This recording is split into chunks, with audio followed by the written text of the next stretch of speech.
नमो सविते जगदेव चक्षुषे जगत प्रसूति स्थिति नाशहे तवे त्रयीमय त्रिगुणात्मधारिणे विरंचि नारायण शंकरात्मने नमः। जबाकुसुम संकाशं काश्यपेयं महाद्युतिं ध्वंत्वारि सर्वपापघ्नं प्रणतस्मि दिवाकरम्।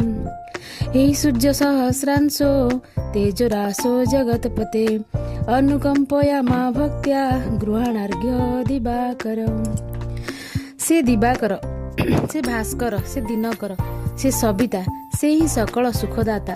कीटरु ब्रह्म, जड़रु चेतन, तरु तृण जीव जगत समस्तंकर से प्राणदाता।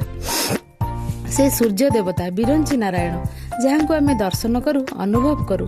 तांकर आलोक उत्ताप आमको जीवित रखे, रोगमुक्त रखे। जनजीवन पाई तांकर किरणर स्पर्श अमृतमय। तांक पाई तरु तृण शस्य श्यामला आहारदायी। जहाँकर दिव्य दर्शन रे प्रातः काल रे जीव जगत प्राणमय कर्ममय होई उठंती। पुष्करिणी रे पद्म, कानन रे नाना जातिर पुष्प तांक पई फुटी उठंती। आमे देवी देवता प्रतिमा रे पूजा करू, किंतु सूर्य देवता आमको प्रत्यक्ष भाव दर्शन दियंती। तांक स्वर्ण किरण जीव जगत पई देह पई जीवन संचार करे।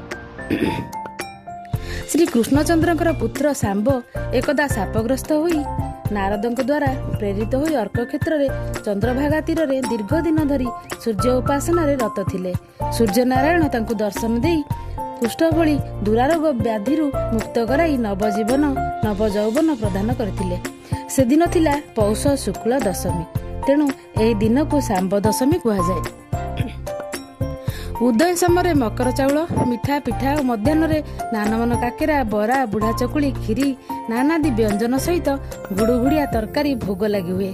संध्या समय निशाकर तथा चंद्र देवता मध्य पूजा आराधना करा जाए। एथि सहित चंद्रशेखर महाकाल पूजा करा जाए। तेबे आसंतु ना आज यही पवित्र दिन में काश्यपेय उपासना करी समाज को रोगमुक्त करने प्रार्थना करिबा और प्रत्यक्ष आशीर्वाद स्वरूप किरण को उपलब्धि करिबा। प्रणाम।